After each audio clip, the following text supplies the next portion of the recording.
I would like to talk about churches refusing to allow service dogs.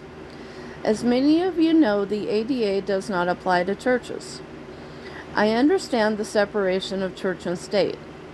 This is where I have issues with churches refusing service dogs. Churches are supposed to be places of love, fellowship, healing, and education about Christ and the Bible, and getting people to accept Christ. Churches will gladly welcome the worst criminals society has to offer, but for someone with a medical condition requiring a service dog, heaven forbid. Leviticus 19:14 of the King James Version states, "Thou shalt not curse the deaf, nor put a stumbling block before the blind, but shall fear thy God. I am the Lord." How are churches not putting a stumbling block in front of people when they refuse to allow the individual's medical equipment? Luke 14:12 through 14 of the King James Version states, "Then said he also to him that bade him, When thou makest a dinner or supper, call not thy friends, nor thy brethren, neither thy kinsmen, nor thy rich neighbors, lest they also bid thee again, and a recompense be made thee. But when you makest a feast, call the poor, the maimed, the lame, the blind, and thou shalt be blessed, for they cannot recompense thee. For thou shalt be recompensed at the resurrection of the just." It is not just people with service dogs. All disabilities tend to be discriminated against by churches. Romans 13:1 through 2 states, "Let every soul be subject unto the higher powers. For there is no power but of God. The powers that be are ordained of God. Whosoever therefore resisteth the power resisteth the ordinance of God. And they that resist shall receive to themselves damnation."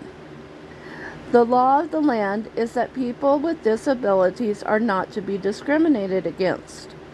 Structures are to be accessible and service dogs are to be allowed.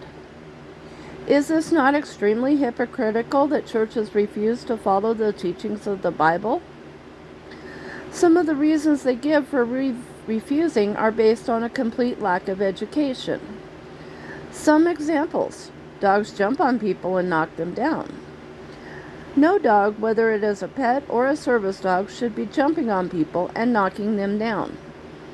The AKC Canine Good Citizen requires dogs to sit calmly when interacting with people. Service dogs should be trained to not jump on people except for alerting the handler, let alone knock them down. Another common reason given is the dog will disrupt the service. Service dogs are required to be trained to not be disruptive. This is no different than going to the movies or a lecture or a community meeting. A crying infant disrupting the service is fine, but a service dog trained not to be disruptive? Nope, not allowed. A person falling asleep and snoring like a chainsaw is okay, but a service dog laying quietly at someone's feet? Nope, they are disruptive. Another common reason is allergies. However, people come in with these allergens on their clothing, so you are not preventing allergic reactions by denying service dogs. Also, people are allergic to a lot of things that are allowed, like scents, fabrics, and even food. Yet an actual dog is singled out. In the Bible, Christ welcomed the sick, even healing lepers and the blind, people who at the time were completely banned from society. So I challenge churches to become educated, to start practicing what they preach, and follow the example Christ gave us. Thank you for watching. Be sure to like and subscribe to see more of Talia's adventures.